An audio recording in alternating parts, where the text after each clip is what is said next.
Backstage, the show where we sit down with local artists and international artists and find out what's going on in their lives and in their careers. On Channel 82, where Bermuda shines through. Hi, I'm Mr. Magic, and welcome to Backstage. This is Season 3. I want to thank you all for hanging around for the first 2 seasons.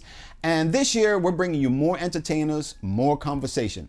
My guest today is a legend in Bermuda. For those of you that remember old school days, like down at Disco 40 or at Galaxy Nightclub, well, the group Bermuda was playing back then. Also, the Electric Symphony was playing back then. But it was the same group. They just changed their name. My guest was the leader of this band, along with his brother Rupert, along with Damio, along with his wife. And he's now here welcoming us into his home. Please welcome to Backstage, Mr. Stefan Hinds. How you doing, sir? I'm doing very well. Thank you very much for having us in your home. And you know, I mentioned some names, and a lot of people may not remember all the names that your groups were, because you guys have been doing music for so long, and you went through a little transition of names and changing frontmen and guitarists and different things like that. Sure. Yeah. So for you, as the leader of the band, because everyone knew you as that, the keyboardist and the leader of the band, how was that for you growing up and making all this transition into music, especially with your brother? Well, I mean, you know, it was something that I guess we were sort of destined to do, born to do. The music was in us, and we grew up in a musical family, so to speak. My mother put all of us in front of a piano at the age of 5. We started taking piano lessons, every single one of us. And, you know, I had 4 other brothers and sisters besides my twin brother. And, you know, we all went through a musical journey, so to speak. Ours just lasted a long time. Ours lasted a lifetime. Yeah, no joke, because, I mean, I wanted to tell everyone in the beginning that you've literally traveled the world. You know, playing music. You know? Absolutely. You've been to Dubai. Yeah. Of course, on the cruise ship with the Princess Line. You've done that circuit for a lot of time. You know? How was that? I mean, really on the sea for weeks upon end. I mean, you know, it's amazing because you know, when you're cruising, everybody knows who gets on a cruise ship every now and then for a vacation. For us, it's a totally different experience. We actually live on the ship, of course, and you know, just like the passengers, when we wake up, we're in a different city and you know, in a different place, and you know, and we get to go out and explore all that. And at night, we get to come back to the ship and entertain the passengers and give them a great time. I mean, who would want for more? It's amazing. We've been around the world 3.5 times with Princess Cruises, maybe 1.5 times with Norwegian. We've also done a lot of resort work in Dubai, in Singapore, in Hong Kong, in China, in Israel, Japan. We spent maybe about 4 years of our musical life doing gigs in Japan because they just love us over there in Japan. And when I say us, I'm talking about basically R&B, Motown artists, and you know, a lot of the old school. Yeah, that's one thing I had noticed being in the music industry, that Japan has opened themselves up. The Orient itself has opened themselves up to that genre of music. I recall being on a radio station and getting calls from Japan. Sure. So a gentleman that when I was starting work, he was just knocking off, you know, because of the time difference. Right, yeah, And absolutely. he was calling me saying, listen, I'm online listening. Can you play me some Bob Marley? I'm about to go to sleep. So I understand, you know. Yeah. And I find that the listening audiences, or the audiences in the Far East and the Middle East, are far more sophisticated than Westerners when it comes to music. They are so open. You know, our sets that we would do in Dubai, say, would you know, just be so different from what we would do in New York or Chicago, you know, or LA. It'd be a totally different mix of music because in the United States, because they're programmed, you know, to be fed a specific type of music. Yes. You know, we miss out on a lot of music, a lot of good music. When you're overseas, they're so open to everything that's happening.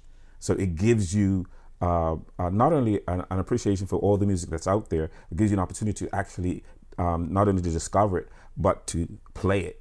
And to bring it to life, and they just love it, you know. And then especially when it comes to original material, they're so much more open to original material. You know, that is such a nice segue. Yeah. To original material, because I have here Oh, well, that's... Yes.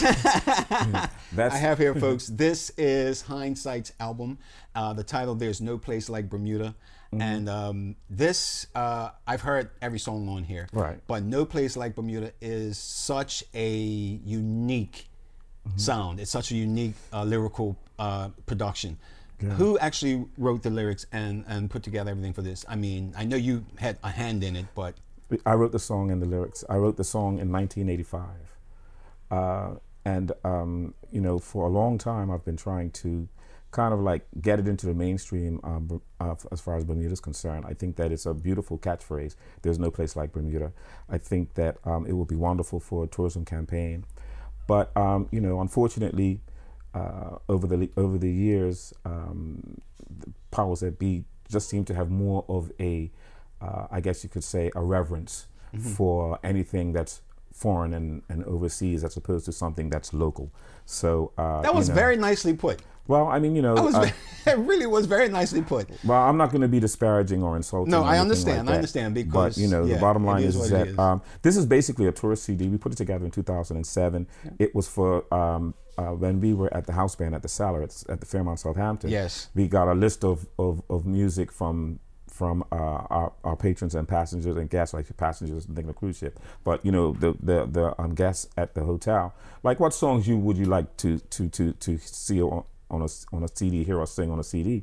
And so we got a compilation of stuff, and that was what we came up with. We came up with basically those are songs that they asked for, that they requested. And I'm actually looking at this, and it's nice that you've listed the people that actually performed these songs or wrote these songs. Oh, absolutely. I'm going to give writers credit. I'm a writer myself. Because I'm looking at this, because you got September, of course. We know there's the elements, Earth, Wind, and Fire. Right. But you've given credits to Maurice White and Alice Wills. And Ali Willis. Alan McKay as well. And You're the Best Thing, Jim Weatherly. You know, and of course, Christopher Cross with Sailing. So it's nice to know that you've given the correct credits to those that actually performed these songs. Absolutely. And you want to make sure that they get their piece of the royalties that's due them, you know, upon sales of the records. And love the pictures, the sailing ship, the cup match. Of course, for me personally, you got the wrong picture of the wrong club. But anyway, I'll be truthful with you. I am a St. George's man. I'm not ashamed of it. I've been St. George's. We are, yeah. But the bottom line was that at the time, my brother took those pictures.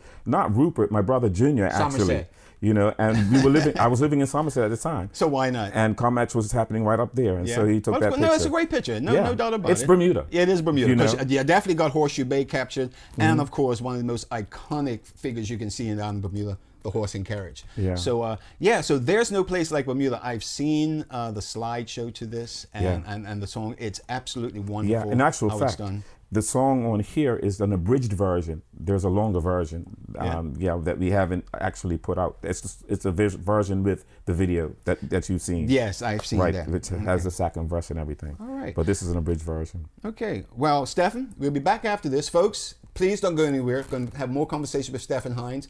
I got to know more about Dubai and where he's been and like 3.5 times around the world.